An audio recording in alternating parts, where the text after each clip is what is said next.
Es justamente el escenario, ¿no? El ambiente que vimos esta mañana, muy acorde a lo que aconsejan los expertos en diplomacia. En el primer día de negociación llega la responsable de las relaciones exteriores de Canadá con un discurso justamente de acercamiento, de resaltar cuáles han sido los momentos de cercanía a este asunto que conversábamos más temprano, de cómo guardabosques de un lado y otro de la frontera estadounidense se habían unido justamente para cuidar un incendio o más bien apagar ese incendio. Y luego Guajardo, ¿no?, que viene con este discurso mexicano de justamente de hacia dónde deben ir las cosas, este propósito que tiene México de formar una región norteamericana más poderosa, más fuerte.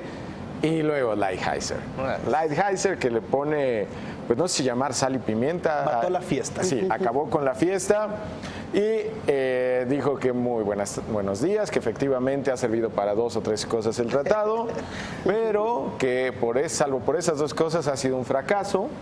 Y que, bueno, que finalmente le ha pegado a la economía estadounidense con 700,000 empleos perdidos. También dijo que en pocas palabras no ha servido. Entonces, pues no cambió la retórica y lo vimos en el peso. El peso pues prácticamente no se movió y si se movió fue para ganar terreno frente al dólar. Todos ya conocemos la retórica de los Estados Unidos, pero me inclinaría más a ver en los siguientes días el insistir en esta retórica, ya lo comentaré en un momento más, pero además de insistir en la retórica, creo que no vamos a mover tampoco mucho a México y a Canadá, creo que seguirán en esta retórica de negociación, de buena vibra, ¿no? Y veremos aspavientos y demás. Pero mi percepción es en este momento es que no están dadas las negociaciones para hacer un cambio útil, porque quien lo quiere mover es Estados Unidos. Y no veo ahí una posición lógica, interesante, de análisis que amerite realmente hacer cambios. ¿Y creen que él lleva la batuta de la negociación, Estados Unidos? Pues Estados Unidos fue quien pidió la negociación. Exacto. Entonces tenemos ahí a 2 participantes que llegaron. Yo creo que la producción no lo pudo haber puesto mejor, con un ambiente mucho más terso, con un rollito más amigable. Y llega este personaje, llega Robert Lighthizer, que desde su mismo lenguaje corporal, o sea, parecía el tío enojado, ¿no? Sí, está muy bien, qué bueno que tienen esto, pero a nosotros nos ha costado empleos, nos ha costado déficit, nos ha costado muchas cosas. Yo creo que al final del día Estados Unidos es quien tiene que llevar el ritmo porque son ellos quienes pidieron esta negociación. Siguiendo con el símil, el boxeo, Susi, mi reflexión sería que Lighthizer empezó suena la campana y va hacia adelante, ¿no?, lanzando golpes. Y los otros peleadores están en actitud defensiva, ¿no?, pues lo están recibiendo. Pues no quiere decir que estén en una actitud pasiva toda la vida. Ahorita es el primer round de muchos que vendrán, pero también hay que recordar que el mismo Estados Unidos le puso límite a enero. Enero es la fecha clave, enero de 2018, la fecha clave para que terminen las negociaciones. Y también hay que recordar otro dato que la señora Freeland puso sobre la mesa, es en el caso del déficit comercial. El señor Lighthizer subraya mucho el déficit comercial con México.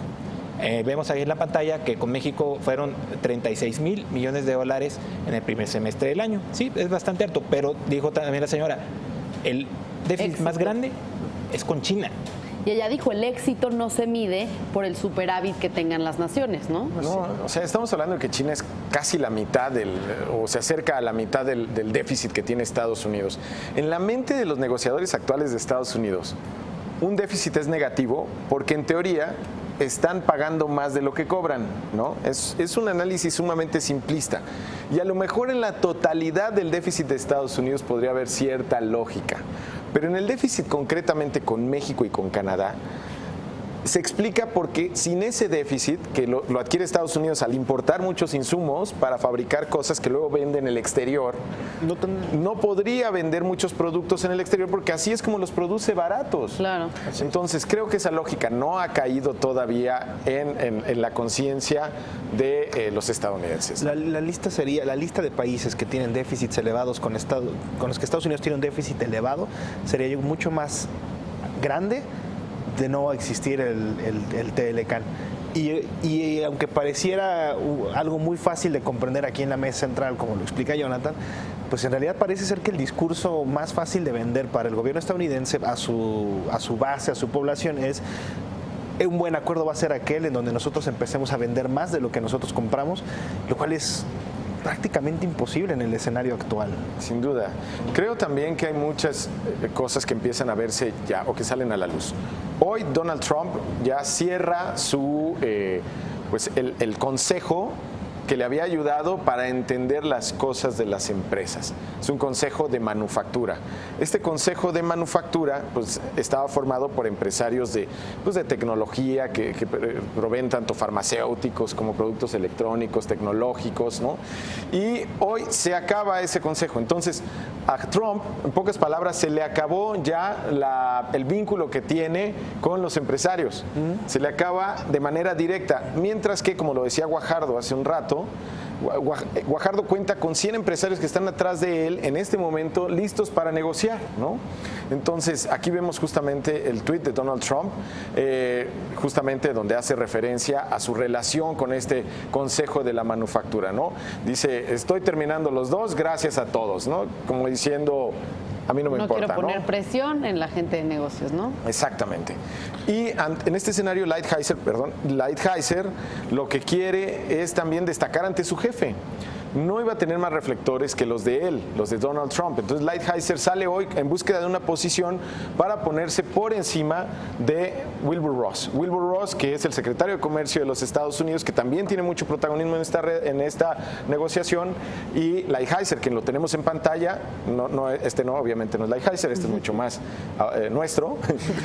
Lighthizer lo tenemos hace un momento en pantalla. Él busca justamente negociar con Ross una posición en la Casa Blanca que hoy, a su modo de ver las cosas, creo, avanza en el interés de ser más protagónico, ¿no?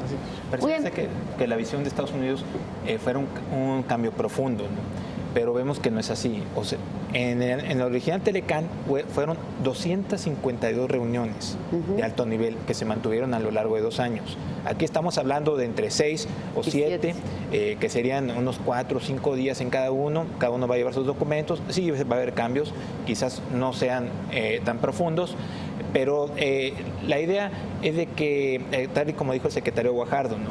¿Cómo vas a reducir el déficit comercial de Estados Unidos?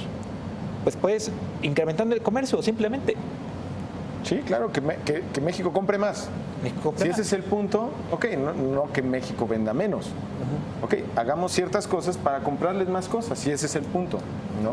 ¿Cuál fue la reacción de los medios internacionales? Es decir, de los diarios de Canadá, los diarios de Estados Unidos y también los diarios que vemos en México. Sí podemos hacer un comparativo en el que pues es muy distinta la reacción en los 3 países, ¿no? Ahí vemos el The Globe and Mail, que es uno de los principales medios de comunicación en Canadá, y en su nota principal en la mañana, después de la primera conferencia de prensa de los 3 países, ahí nos mencionan que Estados Unidos demanda grandes concesiones y no solamente un pequeño ajuste de tuercas en las pláticas del NAFTA.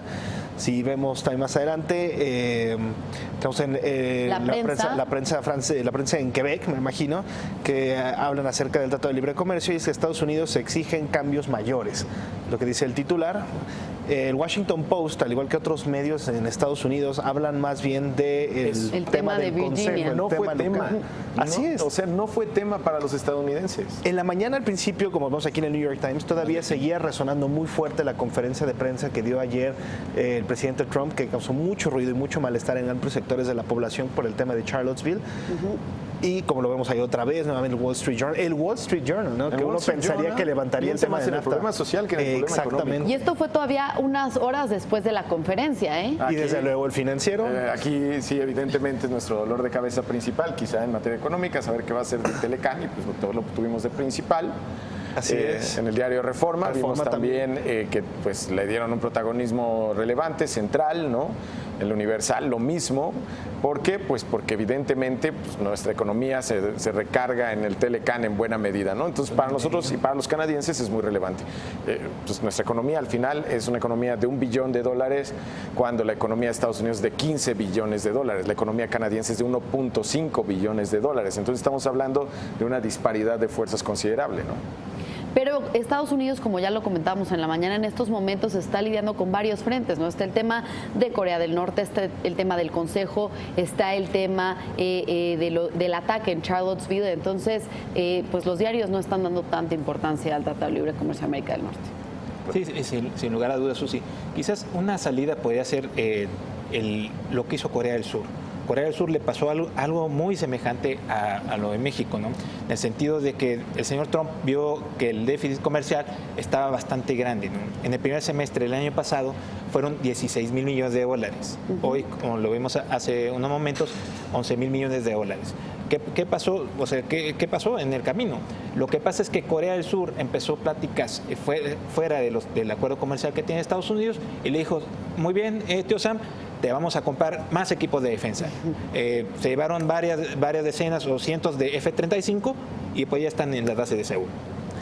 Bien, ¿cuáles serían sus conclusiones? 2 puntos, yo creo que lo que mencionas, eso es muy importante. El gobierno de Trump está luchando en varios frentes, tiene delante de sí varios retos y parece que el Telecan, por lo que vimos en los medios, no va a ser, o al menos en esta primera ronda, algo fundamental.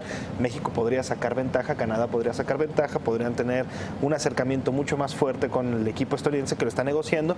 Y mi segundo comentario sería, no se pierdan mañana Bloomberg Business Week México.